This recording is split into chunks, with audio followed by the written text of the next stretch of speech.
വൈദ്യരെ, വല്ല ഗുണം ഉണ്ടാവുമെന്ന് തോന്നുന്നുണ്ടോ, അതോ പോക്ക് തന്നെയാണോ? ആദ്യം വേണ്ടത് വിശ്വാസ, വൈദ്യത്തിലും വൈദ്യനിലും. എനിക്കൊന്നിലും വിശ്വാസമില്ല. അത് വേണം.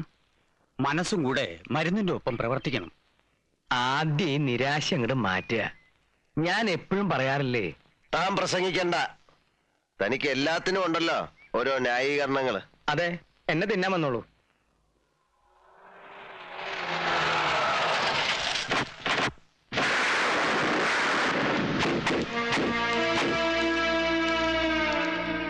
ആരാ അത്? നീലാണ്ട, ഞാനാടാ ശേഖരൻ. നീ ചത്തിട്ടില്ലെന്നറിഞ്ഞപ്പോഴാ എനിക്ക് സമാധാനായത്. ഇനി കളി ഞാൻ തുടങ്ങാൻ പോണേ ഉള്ളൂ. ഓരോന്ന് എണ്ണി പറഞ്ഞു ഞാൻ കുത്തും. എന്നിട്ട് ഇഞ്ചിഞ്ചായി, ഇല്ല കൊല്ലില്ല, പകുതി ചത്ത നിന്നെ കൊല്ലുന്നതിൽ എന്താ രസം?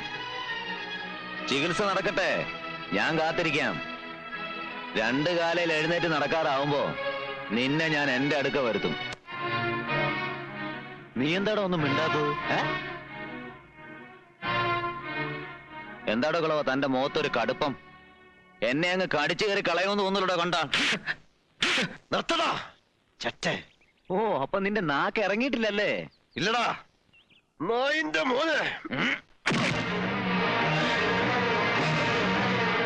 കിടക്കടാ, ഉണക്കാണ്ട് കിടക്ക്.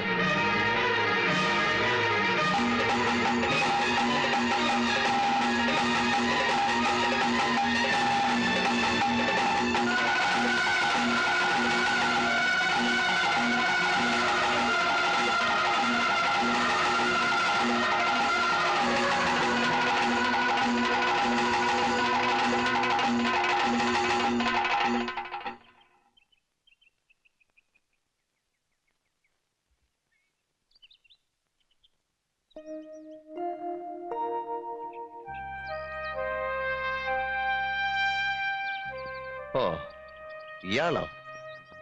മരണം മരണം മരണം ആഗ്രഹിച്ചിട്ട് നടക്കാതെ പോയ നിരാശയോ, അതോ ഈ കിടപ്പ് കാണുമ്പോഴുള്ള സന്തോഷോ? എന്താ ഇപ്പൊ മനസ്സിലെ? രണ്ടായാലും ജയം തന്നെ. നീലകണ്ഠന്റെ മേൽ ജയം. കുറച്ചുകൂടെ അടുത്തേക്ക് വരാം, വേണമെങ്കിൽ ഒന്ന് കാറ് തുപ്പാം. എന്തിനാ എന്റെ നീല ഇങ്ങനെ ഓരോന്ന് പറയണേ? സത്യമല്ലേ പറഞ്ഞുള്ളൂ വാര്യരെ. നീലകണ്ഠൻ ദ്രോഹിച്ചിട്ടുള്ളവരുടെ കൂട്ടത്തിൽ മുന്നിലല്ലേ ഈ കുട്ടി? ഞാൻ പോകുന്നു വാര്യമാവ.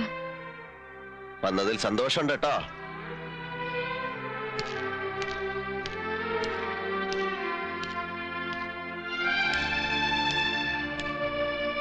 ചികിത്സ നടക്കുന്നു. തെറി കേട്ടാലും പത്യം തെറ്റിക്കാതെ ഞാൻ കൊണ്ടുപോകണം. ഇപ്പോഴാണല്ലോ എനിക്ക് അനുസരിപ്പിക്കാൻ കഴിയണത്. മുറിവുകളൊക്കെ കുറച്ച് ഭേദമായതായിരുന്നു. പക്ഷേ ഇന്ന് പിന്നെയും. എന്നോടൊരു വാക്ക് ചോദിക്കാതെ നീ എന്തിനവിടെ പോയി? മുമ്പ് അവിടെ പോയിട്ടുള്ളതെല്ലാം അച്ഛന്റെ ഇഷ്ടത്തിനായിരുന്നല്ലോ.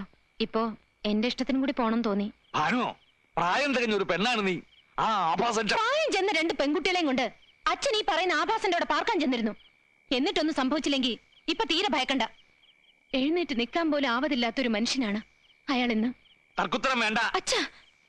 അച്ഛൻ എങ്ങനെ കഴിയുന്നു ഇങ്ങനെയൊക്കെ മാറാൻ? പോയി കണ്ട് വിവരങ്ങൾ അന്വേഷിക്കേണ്ടത് അച്ഛനല്ലേ? അച്ഛനല്ലേ അയാളുടെ ഔദാര്യങ്ങൾ പറ്റിയിട്ടുള്ളത്? ഉണ്ട ചോറിനുള്ള നന്ദി അതെങ്കിലും കാട്ടണ്ടേ അച്ഛാ? വേറൊരുത്തന്റെ ഔദാര്യത്തില് ഇപ്പൊ 3 നേരം സുഭിക്ഷയായിട്ട് കഴിയാന്ന് വന്നപ്പോ എല്ലാം മറന്നു. മതി പ്രസംഗിച്ചത്. ഇനി ഞാൻ അറിയാതെ നീ എവിടെ പോകരുത്, മനസ്സിലായോ?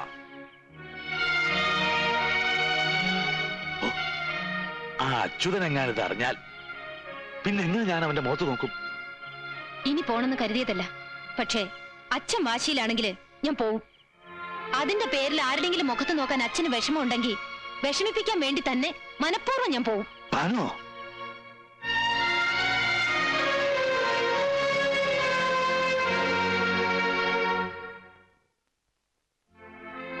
താൻ വരരുതായിരുന്നു. അച്ഛനെ മുഷ്ടിലുണ്ടാക്കി. എന്തിനാ? അതുകൊണ്ട് എന്താ കാര്യം? എന്തിന്, എന്ത് കാര്യത്തിന് ഒന്നും ചിന്തിച്ചില്ല. വരണമെന്ന് തോന്നി വന്നു. ഇഷ്ടായിലേക്ക് പോവാം. എനിക്ക് ആരുടെ ഇഷ്ടക്കേട് വാങ്ങണമെന്നില്ല. ഇഷ്ടക്കേടോ? ഞാനങ്ങനെ പറഞ്ഞില്ലല്ലോ. ഭാനു എന്നെ കാണാൻ വരുമ്പോ ഞാൻ ചെയ്ത തെറ്റുകൾ താൻ പൊറുത്തു എന്നല്ല ഞാൻ കണക്കാക്കേണ്ടത്. അതിലെനിക്ക് സന്തോഷമാണുള്ളത്. പക്ഷേ പിന്നിട്ട കാലത്ത് ചെയ്തു പോയ തെറ്റുകൾക്ക് ഞാൻ ഇന്ന് പലിശ സഹിതം ശിക്ഷ വാങ്ങിക്കുകയാണ്. അപ്പോ എന്നെ കാണാൻ വരിക, സ്നേഹമോ കാരുണ്യമോ ഒരു നോട്ടത്തിലൂടെയെങ്കിലും എനിക്ക് തരിക. അങ്ങനെ ചെയ്യുന്നവർക്ക് ഈശ്വര കോപം ഉണ്ടാവും. താൻ വെറുതെ പാവം വലിച്ച് തലേ കയറ്റണ്ട. ഞാൻ അറിഞ്ഞിരുന്നത് ഇയാളിന് ബലമുള്ളൊരു ശരീരം മാത്രമല്ല, അതിൽ ഉറപ്പുള്ളൊരു മനസ്സും ഉണ്ടെന്നായിരുന്നു. പക്ഷെ ഇപ്പൊ മനസ്സിലാവുന്നു, പാതി ചത്തു എന്ന് പറയുന്ന ശരീരത്തിനുള്ളിൽ മുഴുവൻ ചത്ത ഒരു മനസ്സാണുള്ളതെന്ന്. അതിനനുവദിക്കരുത്. മനസ്സിന്റെ ധൈര്യം വീണ്ടെടുത്താൽ പിന്നെ നടക്കാൻ കാലുകൾ വേണ്ട. ക്ഷമിക്കണം, ഞാൻ ഉപദേശിക്കുകയല്ല. അതിനും മാത്രമുള്ള ബുദ്ധിയൊന്നും എനിക്കില്ല. എനിക്ക് മനസ്സിലാവുന്നില്ല ഭാനുമതി.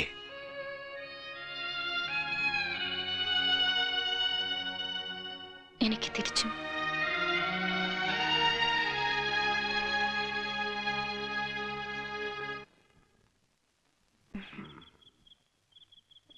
ഈ ഭാര്യർ എവിടെ പോയി കിടക്ക?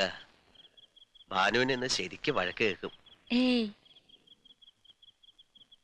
കറണ്ടും വന്നില്ലല്ലോ. എനിക്കിപ്പോ ഇരുട്ടാ ഇഷ്ടം. മുഖം കാണാതെ സംസാരിച്ചിരിക്ക,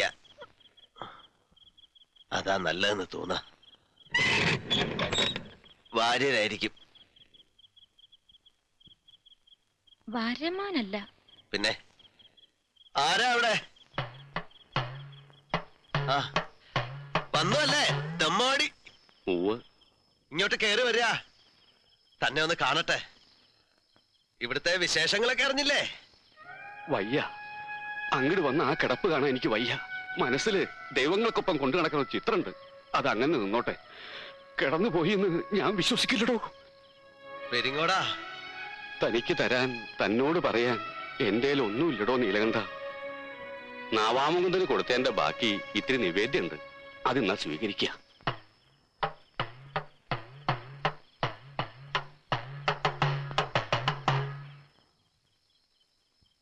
വന്ദേ മുകുന്ദ ഹരേ ജയ ശൗരേ സന്താപഹാരി മുരാരേ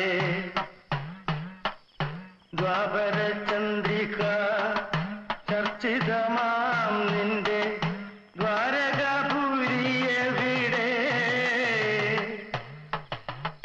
പീലിത്തിളക്കവും കോലക്കുഴൽ പാട്ടും അമ്പാടിപ്പൈക്കളും എവിടെ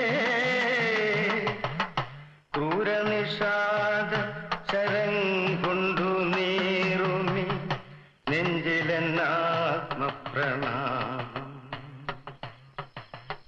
പ്രേമസ്വരൂപനാം സ്നേഹസതീർഥ്യന്റെ കാൽക്കലൻ കണ്ണീർ പ്രണാമം.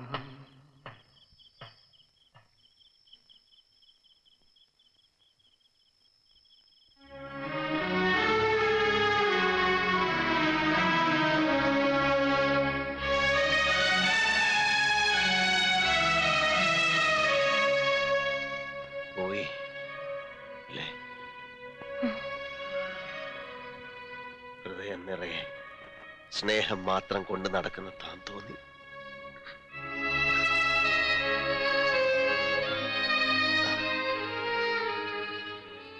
ഭാനുമതി,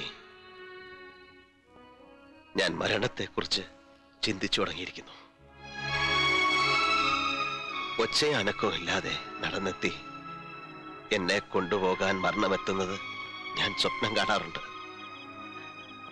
അങ്ങനെ സംഭവിക്കുന്നതിന് മുമ്പ് ഒരു തെറ്റിന് പ്രായച്ചിത്തം ചെയ്യാൻ നീ എന്നെ അനുവദിക്കണം. ഭാനു, ആ ചിലങ്ക വീണ്ടും കെട്ടണം. നിനക്ക് ഓർമ്മയുണ്ടല്ലോ, മുമ്പ് ഞാനത് ആവശ്യപ്പെട്ടപ്പോ നീ പറഞ്ഞത് എന്റെ മരണശേഷം മാത്രം അതിനെക്കുറിച്ച് ആലോചിക്കാമെന്നാണ്. ഇപ്പോ മരിച്ചതിന് തുല്യമല്ലേ? പഴയ നീലകണ്ഠം മരിച്ചു. ഈ ശരീരം ഒരു പാഴ് വസ്തുവാണ്. ജീവിച്ചിരിക്കുന്നതിന് തെളിവായി ഒരു സ്മാരകം മാത്രം. മറുത്ത് പറയരുത്. എന്നോട് കാണിക്കുന്ന ഒരു ദയ, ഒരു പാവത്തിൽ നിന്നെങ്കിലും മുക്തി കിട്ടാൻ ഞാൻ നിന്നോട് അപേക്ഷിക്കുകയാണ്.